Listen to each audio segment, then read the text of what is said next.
maunya seperti itu. Nah, untuk itulah makanya silakan Bapak Ibu, ada beberapa ini ya saya sampaikan di sini bagaimana di Indonesia kita ini orang-orang di Indonesia menggoreng isu tentang Palestina dengan kata-kata yang tidak benar. Misalnya rebut kembali Palestina, penjajahan, pengeboman, pembunuhan, penyiksaan, pengusiran oleh Zionis terjadi di tanah Palestina. Tanah Palestina yang sebelah mana gitu ya? Tanah Palestina tuh adanya di mana gitu, harus jelas. Nah, inilah sekali kita belajar sejarah Israel. Jadi jangan sampai Bapak Ibu, ada tetangga, ada saudara, ada orang-orang yang membantu perjuangan merebut kembali Palestina, merebut dari mana? Israel merebut Palestina tuh kapan sih? Orang jelas-jelas Israel mendapatkan tanah itu dibagi dua, kok tanahnya dia sendiri dibagi dua oleh PBB tahun 1947, Israel dengan terpaksa menerima karena dibagi dua, gitu ya. Dan akhirnya legal secara legalitasnya PBB yang memutuskan, dan Israel mendeklarasikan kemerdekaannya kemarin legal, apanya yang direbut. Nah, kalau misalnya argumentasinya adalah tahun 1967 Israel merebut Yerusalem Timur, itu direbutnya dari Yordania gitu ya, bukan Palestina. Lah Yordanianya sekarang udah baik-baik aja sama Israel gitu ya, udah berkawan, sudah berhubungan damai, bahkan Gaza pun yang diambil dari Mesir, Israel pun sudah berhubungan baik dengan Mesir.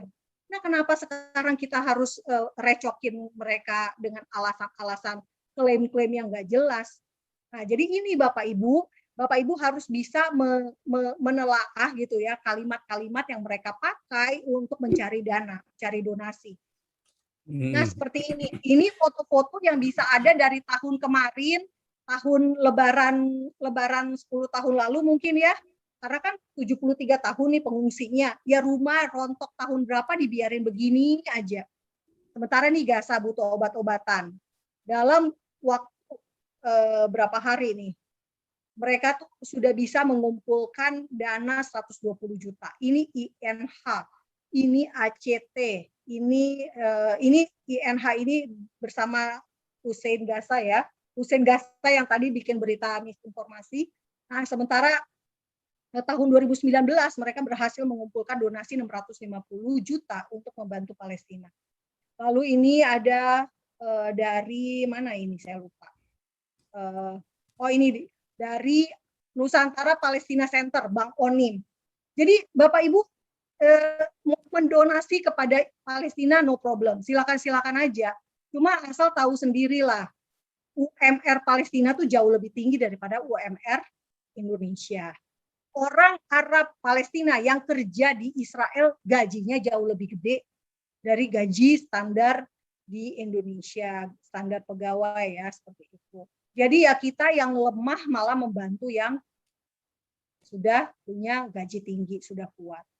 Jadi mikir dulu gitu. Bukan berarti Anda tidak boleh berdonasi, silakan aja, cuma cek juga. Nah, ini saya sudah pernah wawancara dengan aktivis Palestina namanya Basem Eid tentang donasi Palestina ini. Dia mempertanyakan juga ngapain orang Indonesia mendonasi ke Palestina. Gitu ya. Anda bisa dengar sendiri, Anda bisa simak sendiri wawancaranya.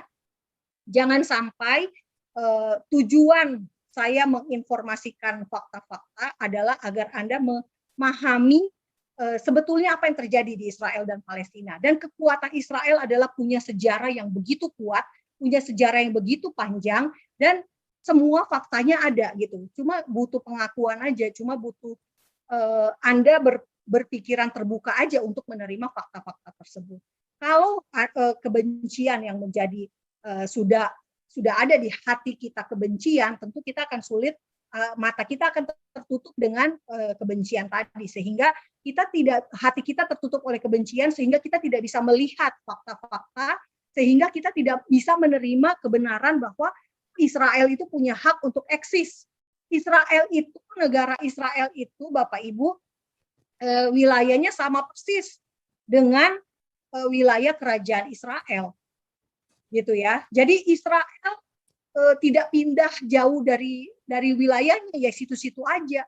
Wilayah tanah perjanjian sama persis dengan kerajaan Israel. Kerajaan Israel sama persis dengan negara Israel.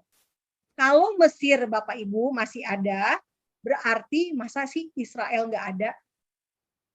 Negara Israel jelas. Ini semua diberikan Tuhan untuk keturunan Yakub, bukan keturunan yang lain. Jadi Abraham, Ishak, dan Yakub, bukan Abraham, Ismail, dan anak-anaknya Ismail atau anak-anaknya Ishak. Beberapa orang akan berargumentasi ini tanah buat keturunan Abraham. Tidak. Ismail dapat tanah sendiri. Keturunan Ismail ya, dapat tanah sendiri. Begitu juga dengan daerah sini nih, Moab, Amon, semuanya tuh ada nenek moyangnya. Makanya Israel berhak gitu ya dengan daerah ini. Gaza, wilayah tanah warisan untuk Yehuda, Benyamin, wilayah Yerusalem, wilayah warisan untuk suku Benyamin, dan sebagian sebetulnya ini Yordania ini wilayah warisan untuk Manasye, Gad, Ruben, gitu ya Bapak Ibu. Jadi kita harus tahu sejarah Israel, kita harus ingat bahwa inilah dulu wilayah sah Israel. Nggak usah ngomongin Alkitab kalau memang mereka nggak senang menerima fakta secara kitab suci. Faktanya ada namanya kerajaan Israel, ya kan Pak?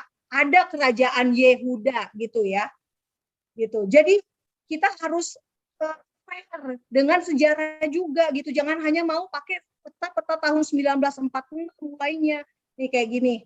Raja-raja, coba Bapak Ibu lihat. Raja-raja segini. Ini kalau kitab kita dipalsukan, gimana cara malsuinnya gitu ya. Jelas-jelas semuanya ada tahunnya, ada ayatnya, ada namanya. Gitu. Nah, ini kekuatan bangsa Israel dan juga kekuatan umat Kristen karena kitabnya Alkitab Perjanjian Lama sama dengan Alkitabnya orang Yahudi. Yerusalem. Tadi Pak Pendeta juga ngomongkan tentang Yerusalem. Yerusalem itu udah dikasih tahu sama Tuhan bahwa Yerusalem itu akan menjadi tempat di mana orang-orang Yahudi akan pulang diam di tengah-tengah Yerusalem. Zakaria 8 ayat 8. Nah ini, bait suci. Bait suci jelas-jelas sudah ada dua. Dan dua-duanya dihancurin oleh bangsa lain. Bagaimana kita mengabaikan fakta bahwa dulu ada orang Yahudi di tanah tersebut. Selama sekian lama gitu ya. Sebelum Masehi loh. Dan kemudian ini Bapak Ibu. Di sini jelas-jelas. Coba lihat, ada nggak penguasa Palestina di sini? Penguasa dari Palestina yang menjajah tanah Israel. Kores Persia, Alexander Agung Makedonia, Hasmonaim orang Yahudi sendiri, Romawi. Romawi ini Pompei dan sebagainya. Lalu ini kaisar-kaisar era terakhir, Nero, Kaisar Titus, Bizantium. Jelas-jelas ya. Ibunda dari Raja Konstantin, Helena, yang menemukan salib Yesus. Baru kemudian Islam datang. Setelah ngelewatin berapa periode gitu ya Bapak Ibu, baru ada Islam. Umar bin Khattab. Itu pun juga akhirnya dikalahkan sama pasukan salib ya kan, tentara salib. Ini makam Raja Richard berhati singa di daerah Prancis. Lalu ada Saladin, baru ada Sultan Baybars dari Mamluk, baru ada Ottoman. Orang Palestina selalu memulai sejarahnya dari masa Ottoman. Nggak bisa kalian memotong banyak banget nih tokoh-tokoh ini. Ini mau diapain? Mau dihapus dari sejarah? Nggak bisa Bapak Ibu. Nggak bisa mulai sejarah dari tahun abad ke-15 doang. Gitu ya. Dan itu juga Ottoman dikalahkan sama Inggris. Jadi foto-foto tentara polisi tahun 1929 memeriksa orang Yahudi Itu foto tentara Inggris yang memeriksa, bukan tentara Ottoman. Gitu. Jadi tolong Bapak Ibu, kalau Bapak Ibu berdiskusi, bertanya jawab dengan orang-orang yang Palestina, nggak masalah pro Palestina, tapi ketahui dulu sejarah Palestina itu dari mana, gitu ya. Di mana Palestina di periode ini, gitu ya. Apakah Palestina juga dijajah sama Ottoman, gitu ya. Kamu nih, mungkin lebih baik buat tanya jawab dulu. Oke, boleh Pak. Supaya ini kita harus selesai jam 16. Oke, oke. Sebentar, ini saya prioritaskan saya lagi yang ini ya, yang biasa tampak video ya. Oke, ini ada Pak Wilson. Mana nih Pak Wilson Mahakena?